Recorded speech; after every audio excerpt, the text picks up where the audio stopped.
Teman-teman, isu-isu menarik sudah kami rangkum dalam news headlines di Market Buzz dan berikutnya kita akan saksikan kira-kira agenda apa saja yang menarik untuk kita cermati di hari Senin 13 Juni 2022. Yang pertama adalah mengenai data penjualan retail Indonesia di bulan April, kemudian juga ada data mengenai PDB Inggris secara month on month, quarter on quarter, dan juga year on year. Dari emiten dalam negeri pemirsa ada RUPS dari MTDL dan juga SDMU. Sementara untuk emiten lain seperti BLUE atau Blue, kemudian ada HAIS, Alpin, LTLS, Tama, akan dividen dan untuk Tama pemirsa HM ETD. Itu dia sekitar 7 agenda emiten yang juga patut Anda cermati untuk perdagangan hari ini. Dan untuk berbincang mengenai alarm inflasi tinggi Amerika Serikat ini mengguncang bursa global, namun IHSG masih mampu mencatatkan net buy selama sepekan. Sudah terhubung melalui line Zoom bersama dengan Ibu Rizka Afriani, co-founder dan juga komisaris Bank Saham. Selamat pagi, Ibu Rizka. Selamat pagi, Mbak Prisa. Ya, terima kasih sudah bergabung Bu Rizka bersama kami di Market Buzz. Ya, selamat pagi. Iya, Ibu Rizka, apa yang bisa Anda analisis dengan pelemahan yang berlangsung pada bursa Jepang, Nikkei, pembukaan pada pagi hari ini masih tampaknya berlanjut dari akhir pekan kemarin di mana Wall Street bisa dibilang terguncang karena pelemahannya cukup dalam ya, begitu juga dengan Eropa pasca rilis data inflasi dari Amerika Serikat bulan Mei. Ya, kalau saya melihat memang ini terkait dengan rilisnya data inflasi bulan Mei, ini juga menjadi kekhawatiran pelaku pasar atas The Fed di mana akan lebih agresif pada tahun ini. Jadi kan pekan depan The Fed akan mengadakan FOMC meeting dan ini diperkirakan The Fed akan kembali menaikkan suku bunganya dan di akhir Juli juga The Fed akan menaikkan suku bunganya.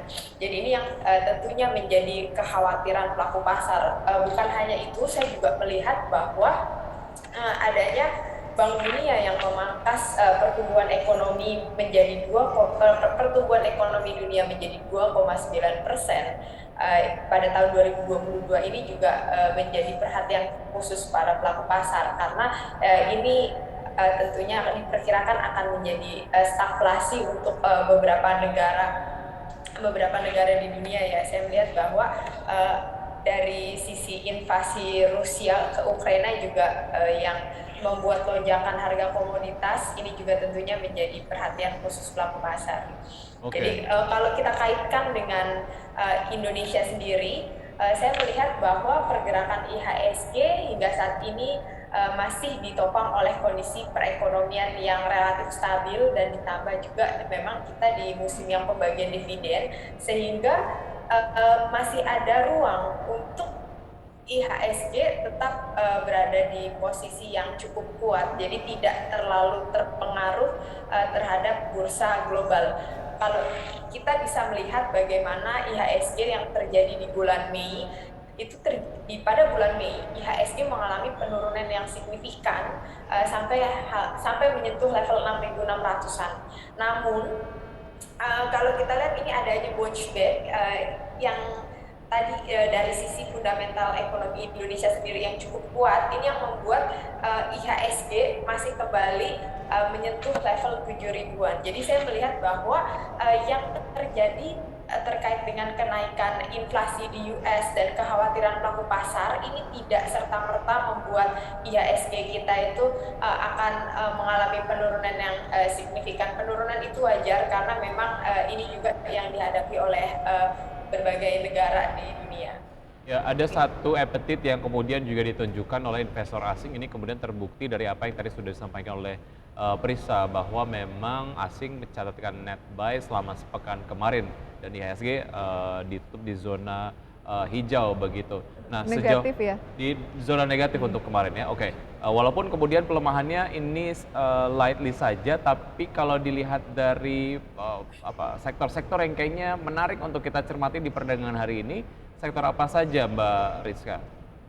Iya, kalau berbicara sektor, Saya melihat bahwa memang sektor pertambangan ini masih cukup menarik seiring dengan masih adanya kenaikan dari energi itu masih nilainya kan relatif stabil untuk harga-harga energi, baik itu dari sisi harga minyak kemudian harga batu bara. Jadi ini kita bisa ambil peluang untuk mengambil saham-saham di sektor pertambangan.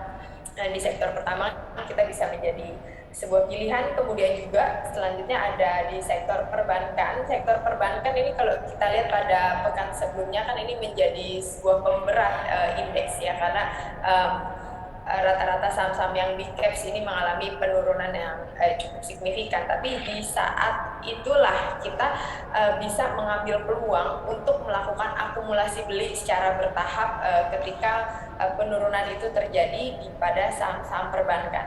Kemudian saham yang juga bisa kita perhatikan adalah saham teknologi, di mana saham teknologi kita lihat sektor teknologi kemarin juga berhasil mencatatkan kenaikan yang positif selama satu pekan IHSG, satu pekan kemarin.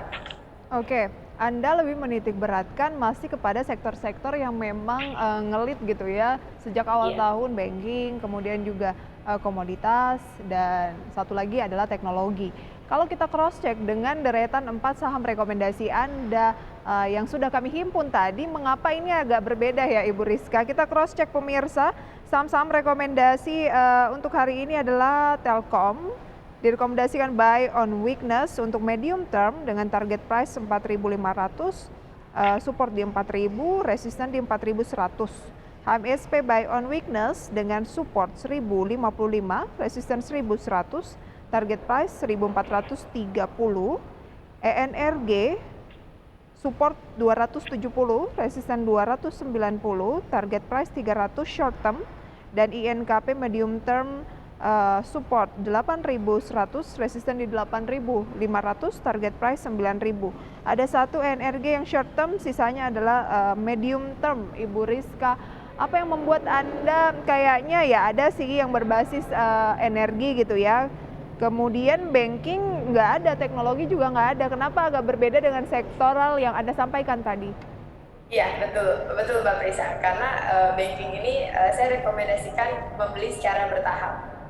Namun yang saya rekomendasikan hari ini adalah saham-saham yang memang kita bisa lakukan pembelian pada hari ini. Jadi seperti halnya Telkom, ini Telkom sudah mengalami penurunan yang sangat signifikan pada sepekan sebelumnya.